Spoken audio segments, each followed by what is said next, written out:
KI, mengolah, menalar, dan menyaji dalam ranah konkret dan ranah abstrak terkait dengan pengembangan dari yang dipelajari di sekolah secara mandiri dan mampu menggunakan metode kaidah keilmuan.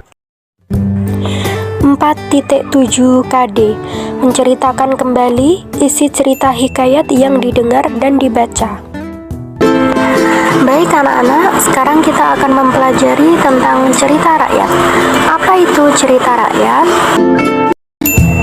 Cerita rakyat adalah cerita yang menceritakan tentang asal-usul tempat, tokoh, manusia, binatang pada masanya.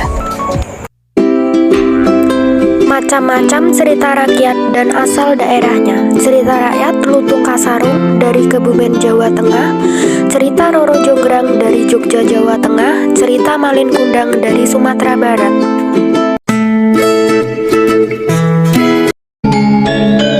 Di balik sejarah berdirinya Candi Prambanan, terdapat legenda yang beredar di masyarakat, yaitu legenda Roro Jonggrang.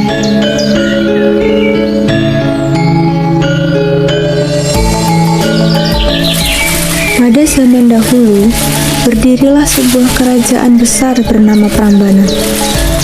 Rakyat kerajaan Prambanan hidup dengan makmur di bawah pimpinan raja yang bernama Prabu Baka. Sementara itu, di wilayah lain terdapat kerajaan yang tak kalah besar, yaitu Kerajaan Pengging, dengan rajanya yang arogan dan selalu ingin memperluas wilayahnya.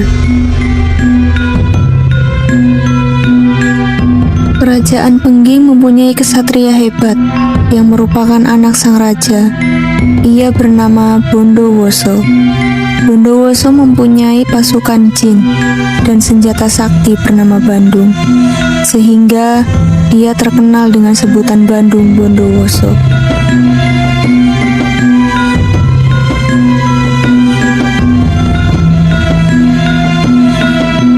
Pasukan jinnya digunakan untuk membantu menyerang kerajaan lain dan juga memenuhi keinginannya.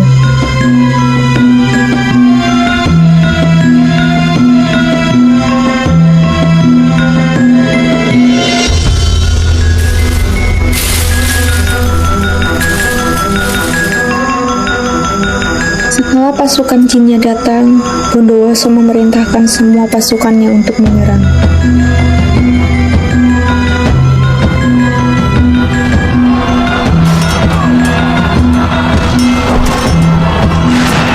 Tanpa adanya persiapan, membuat Raja Prabu Baka dan pasukannya kalang kabut.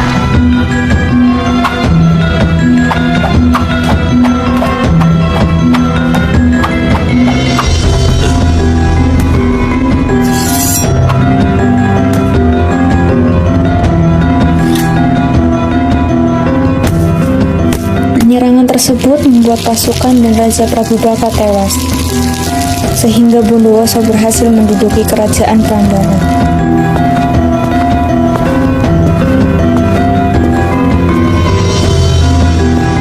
Pada saat Bondowoso menempati istana, ia bertemu dengan Roro Jonggrang, yang merupakan putri dari Raja Prabu Baka.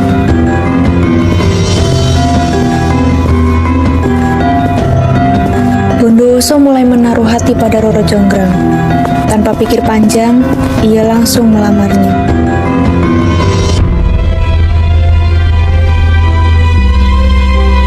Roro Jonggrang pun berhenti.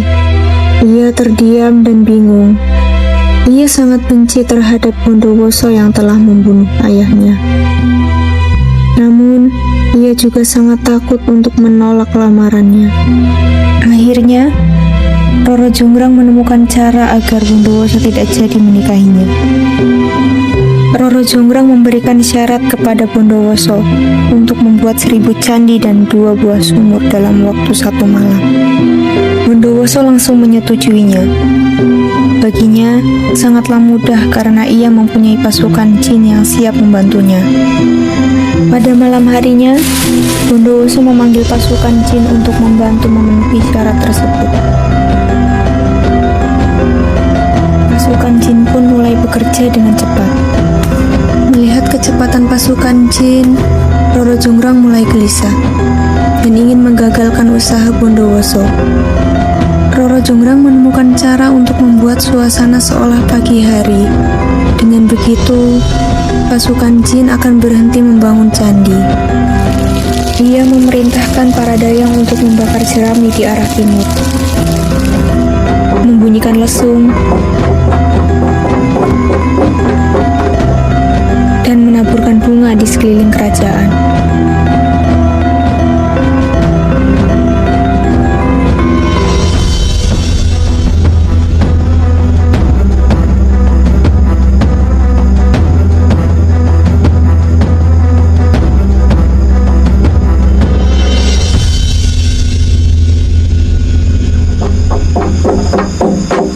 Melihat langit kemerahan, lesung yang berbunyi, dan bau harum bunga membuat pasukan jin meninggalkan pekerjaannya. Mereka berpikir bahwa hari sudah pagi.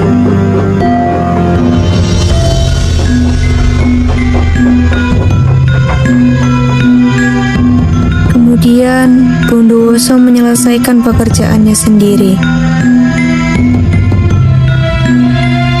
Namun, saat akan menyelesaikan candi terakhir, hari sudah pagi.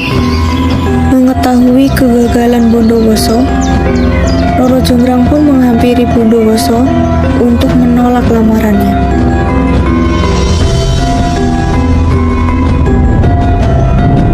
Bondowoso pun marah karena ia mengetahui bahwa Roro Jonggranglah yang menggagalkan usahanya. Dengan kesaktiannya, Bondowoso mengutuk Roro Jonggrang menjadi arca candi ke-1000.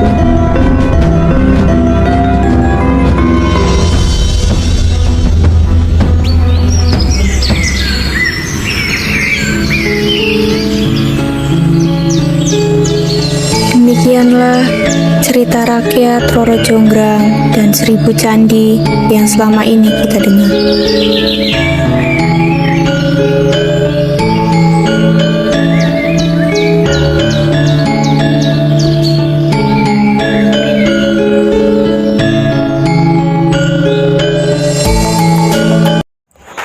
Pesan moral, apabila seseorang memiliki sebuah janji, maka haruslah dia menepati janjinya itu.